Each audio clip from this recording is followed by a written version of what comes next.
It was 2005 and I was 58 years old and newly single, and I had long service leave due. I had wanted to go to Darwin to watch the supercars at Hidden Valley for years. Now, I had an opportunity. I would be away for 8 weeks. 4 weeks in the Northern Territory and 4 weeks returning to Western Australia. I looked at the map and all I saw in the Northern Territory was a lot of nothing. Or so I thought. I invested in a 5-year-old Land Cruiser which had 152,000 kilometres on the clock. I hadn't driven a 4-wheel drive since I was in the Army Reserve 38 years earlier. I was a complete novice. We did a shakedown trip 2 weeks before I left on this journey, and that was through the sandhills to Cervantes, and with some more knowledgeable people. And now I was heading off into the great unknown. Solo. In the words of the great Jeremy Clarkson, what could possibly go wrong? I had a cheap video camera to record the trip for my personal use and for my family and friends. If they were interested, that is.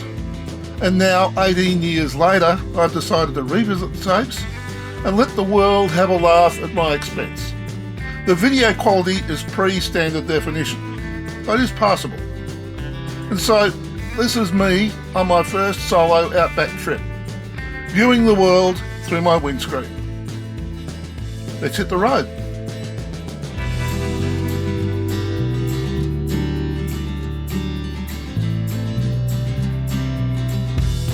Well, it's Sunday, 5th of June 2005.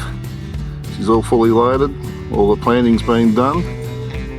Planning's taken probably close on 9 months for this trip. Cost of the vehicle, then all the bits and pieces that have been added to it. Probably a lot of overkill here. I've probably got miles too much stuff, but better to have too much than not enough. And then we'll sort it out as the trip goes on. Fridge wearing away merrily down the road. Well, we're approaching 4:23 p.m. and this is day 1 of the trip, and the skies are starting to look a little ominous at the moment. Rather dark cloud up ahead. I don't know what the forecast is, but this could be a wet night.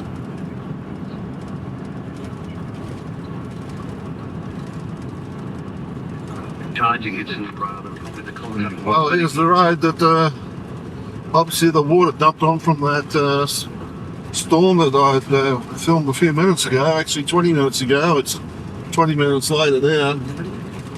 Most of the storm clouds have gone up to the right hand side, but plenty of water on the road, that's for sure.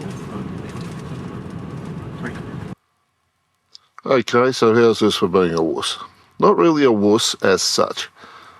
I mean, yes, it's been raining. Yes, the ground is gravel.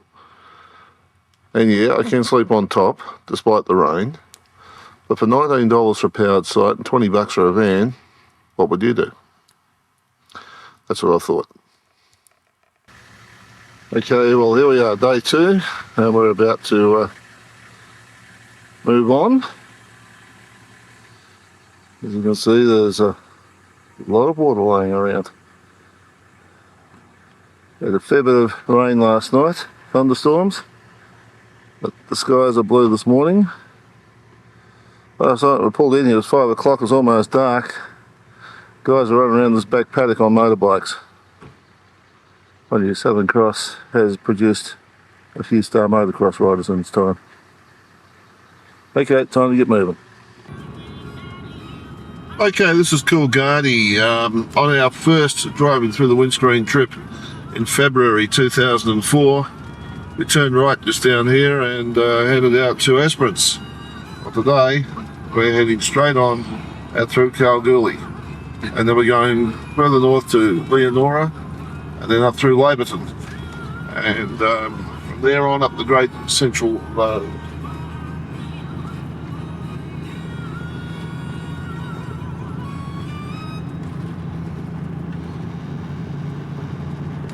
Kalgoorlie, 38 kilometres. We might grab something to eat and some fuel.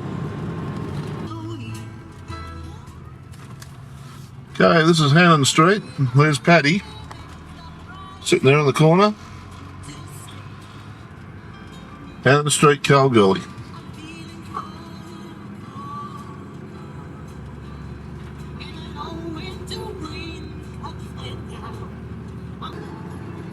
Okay, we're heading out of Kalgoorlie now towards Leonora, and to the right of us, your mine shafts and things.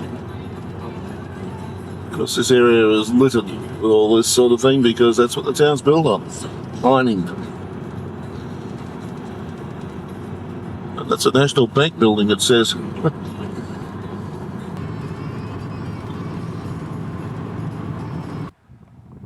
The whole family of these buggers over there.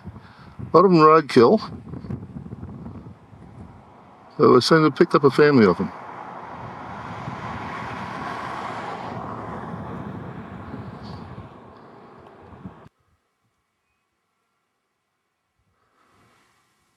Yeah, they wander off into the distance. Generally, I only see a couple at a time, but there's a whole family of them.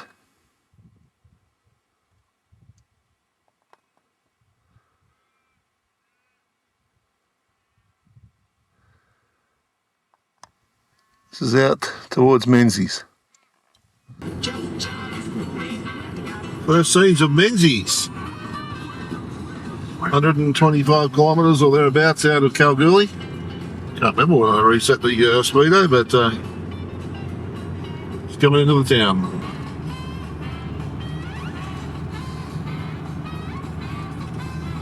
There we are, 2 dead roos right inside town boundary. Amazing stuff.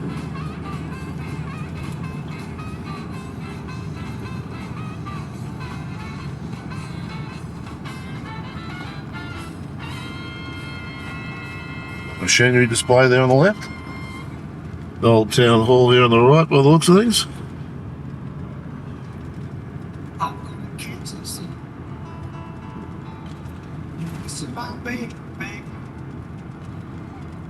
Pub on the left.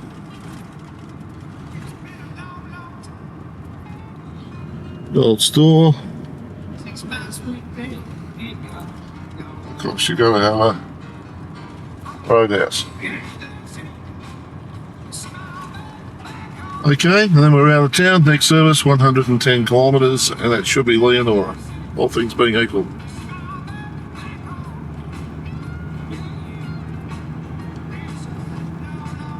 Well, 103 it says there, that'll do us.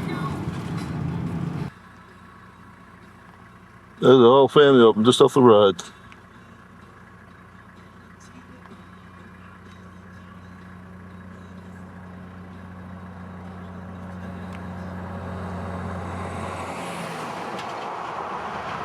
Big trucks. Now, I didn't bother them when I came up. The truck certainly stirred them up. We're about 30 kilometres out of Leonora, and there's a sign I don't like. Big, dark, heavy clouds coming up again. It's been not a bad day so far today. My gee, she's not good at the moment.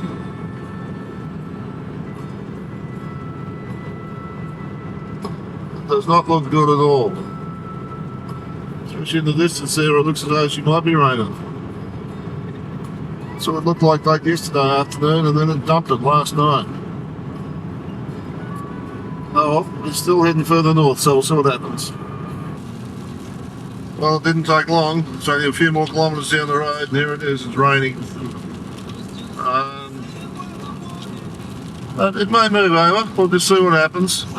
If we hit Leonora, we'll then head north towards Laverton, so hopefully we'll get out of the way of this one. A lot of traffic on this road though.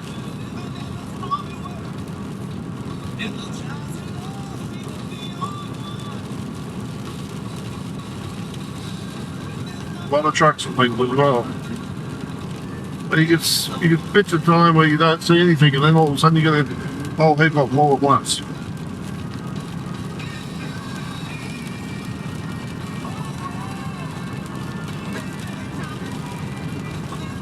Lots of roadkill. Okay, this is Laverton. Leonora at least. I'm not talking about Laverton. Leonora we're coming into. Pretty dark clouds around to the side of us. Still a bit in front of us. And the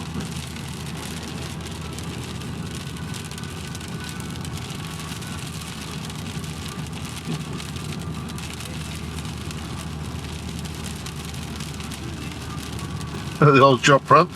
Nothing else, just a shop front. Or maybe it's just a signboard done up to look like a shop front. And in Leonora, it is 50 kilometres an hour up the main street.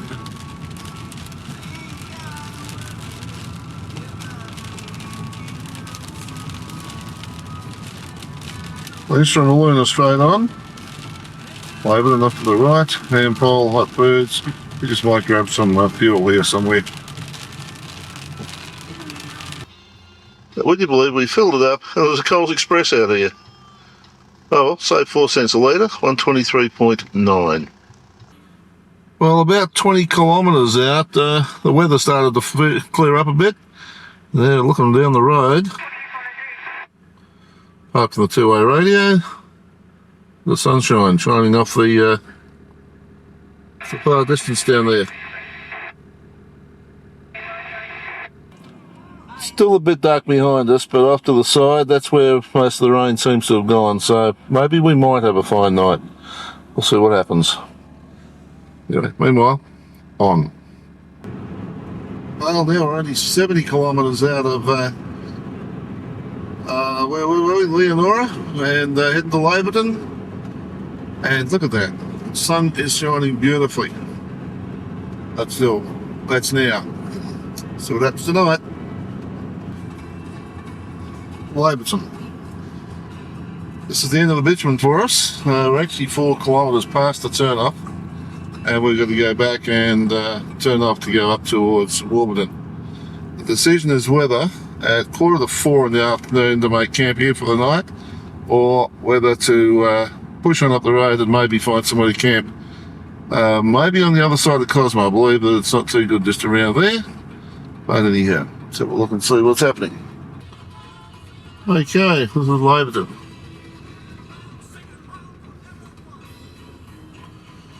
Police are out. Okay, well, we've decided to wander on out along the dirt road towards Warburton. Spoken to the police, and we've been told about 30 kilometres out there's some stuff there. Somewhere there that should be good to camp at. Hopefully it's not going to rain tonight, but we don't know about that. But anyway, here we go. There's the sign on the side of the road telling us where we're going. $1,587 Springs, so we'll see what happens. Quite warm out here actually, compared with Leonora where it was rather cool. Okay, on our way. Well, this is it. We've hit the dirt. And it's dirt now for the next, geez, damn near 1,500 kilometres. Well, maybe not that far, no, because Alice Springs is 1,587, so probably for the next 1,200 anyway, 1,300, 1,100, certainly the next 1,000 dirt. Okay, here we go. Well, night time and we're at camp. Just the team merrily burning. And the other way, a bit of a night sky happening. I had time to look at that. Okay, we've got a bit of a night light happening there now. If we push the button again, maybe we can actually enhance it. There we are, all set up, ready to go for the evening. Well, it's 10 to 1 in the morning. Laying there looking at the stars 1 minute, and I thought earlier on I could see a bit of lightning around. I just thought I could. But all of a sudden, it's right above us, there's flashes of lightning and thunder, and I thought, I'm getting out of here. So I thought it must have been nearly dawn, because I didn't have a watch up there with me. And blow me down, I get down the bottom, and it's only 12:30. I've been in bed since 7 o'clock, or just after 7. Bloody long nights. Now I know why I go to bed at 1 o'clock in the morning and get up at 7 or something like that. Anyhow, I decided to ski daddle. I didn't want to suddenly find myself sitting in a bog, because I don't know what happens up in this part of the area if it suddenly starts raining. So I got out and got moving, and guess what? Not a skerrick of white rain on the windscreen. Anyway, I'm wide awake. I'm going to keep pushing for a while and see what happens. Tell you what though, the kangaroos up here have got no bloody road sense, that's for sure. Nearly took one with me a few minutes ago. I'm only doing 60 or 70 kilometres now. Well, it's gone 6 o'clock in the morning and I'm at a truck stop. Well, one of those off-road parking bays. Up here they do it a bit different to down south. You actually drive in about 100-200 metres off the road, and there's quite a decent sized area to park in. After last night's effort, when that rainstorm came in, geez, the withdrawal, you wouldn't have got out of a sticky situation in Iraq any quicker than what happened last night, let me tell you. As it turned out, it must have been pretty local, because very much localised, because it was definitely starting to spit and it got wet. And I just chucked everything in, and the whole vehicle's got to be repacked as a result of that this morning. But, yeah, no more rain. Not a scrap of it. And we had a couple of almost altercations with kangaroos, close encounters with a couple of them. One of them desperately tried to get in front of the car before deciding to take off in another direction. But we've done 160 kilometres in just over 2 hours last night, and we've been camped here since around about 3 o'clock this morning. I'm going to have to find another way of, or another plan for sleeping in the vehicle. It was not terribly comfortable. Anyway, this is the countryside that I'm surrounded by. I've been driving through all sorts of stuff through the night. I've got no idea what I've been through. But there you go. Today is another day. Chikra is the next spot. Chukra.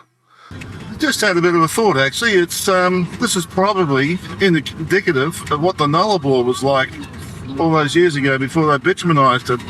And probably not as good a condition as this. Certainly not as well looked after, I would think. This road, incidentally, when I went into Laverton, was declared to be open. When the road is closed, then it is illegal to actually traverse upon it. It's an offence. So I guess if it gets too wet, that's it, they shut it down. That sky, beautiful up there. This bloke's one of about probably 5 or 6 that I've seen grazing by the road. What the hell was that, he says? Well, obviously we're in the road country now, because the 2 or 3 of them crossed the road. Okay, well it's just coming up to 8:30. We've done 110 kilometres this morning on the road, this time an hour and a half. And there's a Royal Flying Doctor airstrip out here. This is Tjukayirla. And we're going to have a refuel and get ourselves maybe something else to eat or whatever. Out here they keep the pumps under lock and key. It's what we're going to find more and more as we come up here.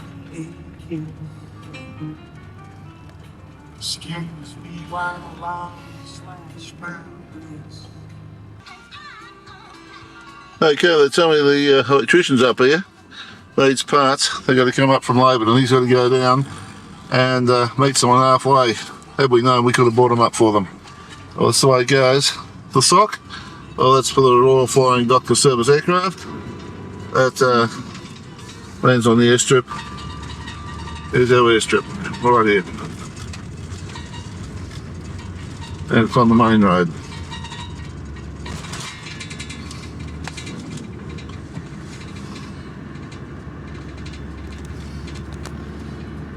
We only get this little bit of bitumen for the length of the airstrip, then we're back to gravel again.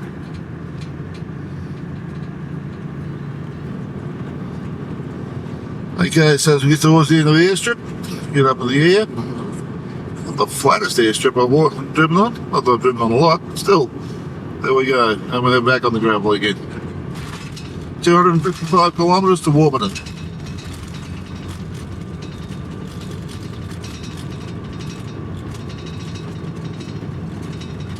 That was Tjukayirla. We're about 70 kilometres from Warburton. Yes, that is rain on the wheel, raindrops on the windscreen, and yes, the road is wet. Been a shower through here just recently, and so though it's still coming. So far, what was hoped to be a dry trip is certainly looking like something else. Here comes the truck from the other way. Okay, just had a chat with a truck driver on the two-way, and he tells me that it's been raining since about midnight up this way, so this sounds like it's going to be an interesting trip. Oh well, keep moving. I brought the tent with me, so I might just be putting the tent up and sticking the swag inside. They tell me that swags don't get wet, but the problem is you still got to carry a wet outside swag in the car with you. So, not particularly wanting to have that happen.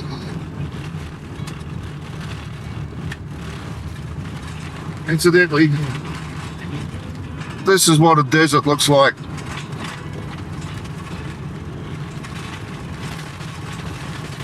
Bit different to the sand and stuff over in other countries, but this is red sand desert.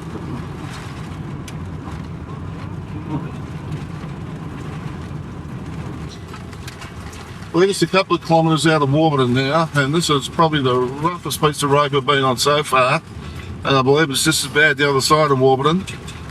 I'm not able to take any video or photos in Warburton, so I doubt we'll get any shots, but it's approaching 11:30, and it's been a fairly long day at this point in time. I was about 30 kilometres early on that call into Warburton.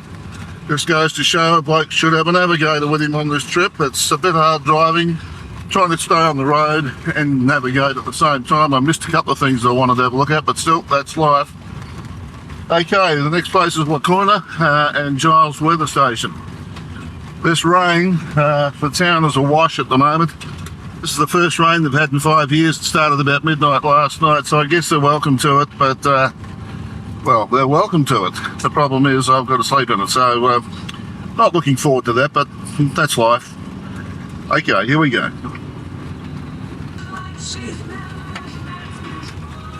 Not only is the road wet, but now it's extremely greasy. So even hooked into four-wheel drive, we're still sliding around a fair bit.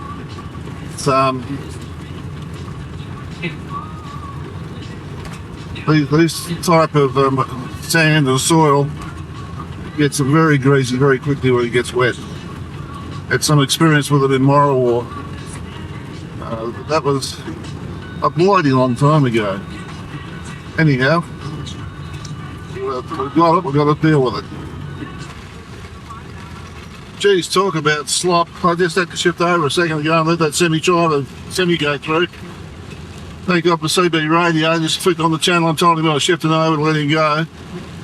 But oh boy, this is sloppy and it is very slippery. Truck's got some weight to keep him down, but oh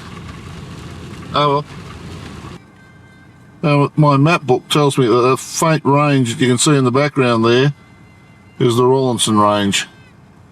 That's up near where Giles is. That's where we're heading. Okay, this is the road down to Warakurna, where probably against my better judgment I'm going to stay in the caravan park tonight, see if I can get a van or something, find out what it's all about. So I get clear of this weather at least. Yeah, I know, I'm always, but still. This is all part of the Warakurna town site. This is not where the community lives. The community lives over the way. It's a $1,000 fine if you go in there. It's the police station.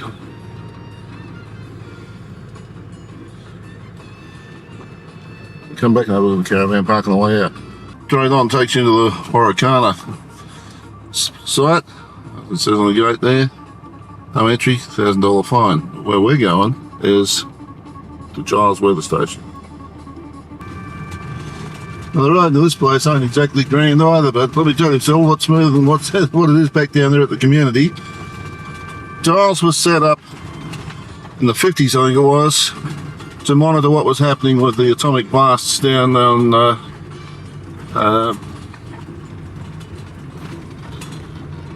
down in the middle of South Australia. It is now a meteorological station, and a couple of interesting little things here to have a look at. In honour of Len Beadell for his outstanding contribution to the exploration of inland Australia, erected by the Australian National Four-Wheel Drive Council, 26th of July 1988. This is the gun barrel grader.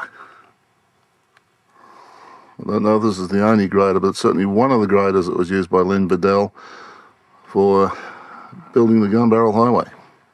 And this is what happens when you re-enter Earth too quick. This was part of a satellite that came back and was found down in the desert.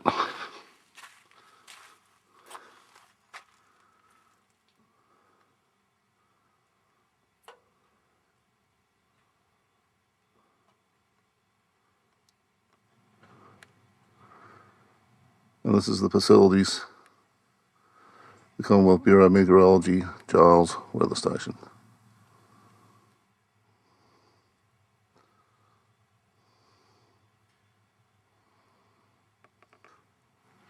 We've been pretty much followed by the weather. It's been raining all night. So let's go on and see what the weather's like further out. Now that's the roadhouse. And just behind that is the caravan park. Not badly set up. Really, for where we are. Blacks aren't allowed to use the toilets. That's interesting.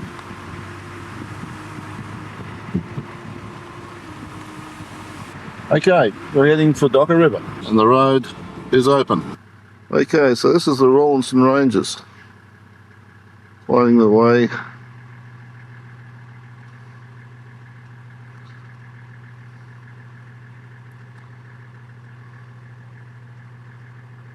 Docker and Warakurna, where we've just come from, is down in there. So the rangers work their way across.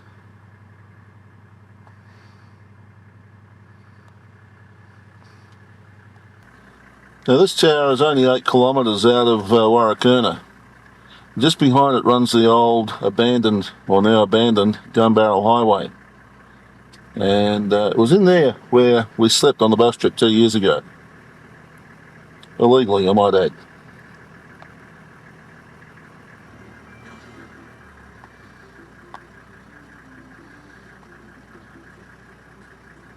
Okay, didn't take me as long as I thought it was going to find those blokes. Standing on the side of the road, having a little graze.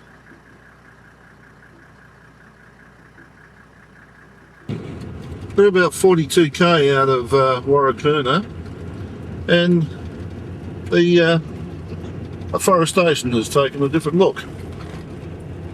This is still all desert country. There's these long, tall, skinny trees. Okay, the mountain range we're coming up on now is the Schwerin Mural Crescent. It's down near there that we will find Len Beadell's tree.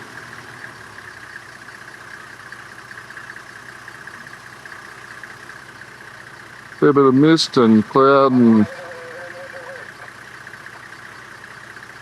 stuff around the hills. That one I understand is appropriately named Gill's Knob. This rain is a nuisance more than anything else because it just won't really start. But look at the mist and the low clouds and the steam coming off that mountain.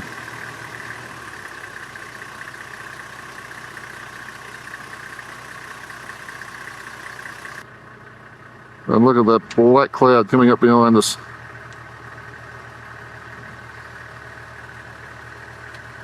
That guy just ran across the road. Stop, have a look. Well, this is a tree. What's significant about this tree is that it's Len Bedell's tree.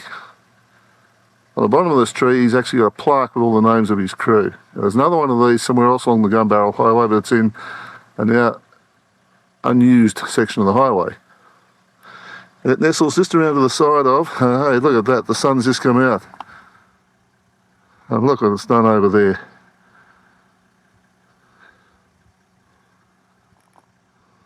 This rather phenomenal little set of hills here just behind us.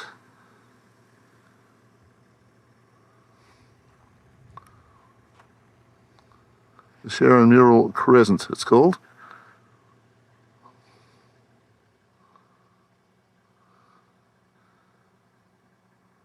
And that's the way we're going.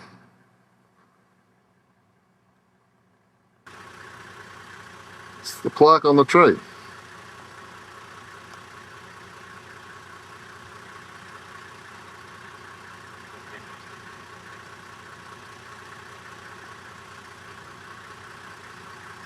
Well, we're heading down that way, and we're going to give Docker River a miss, I think, and keep going. Lasseter's Cave next stop. The beauty just rolls on, just to the right of the hills we've been looking at. So it rolls on around the corner here. A cloud on top of the hill there.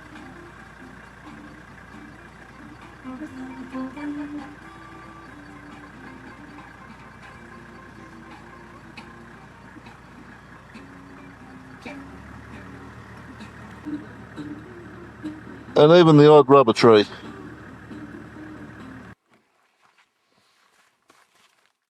If you enjoyed this video, there are over 400 more just like it on this channel.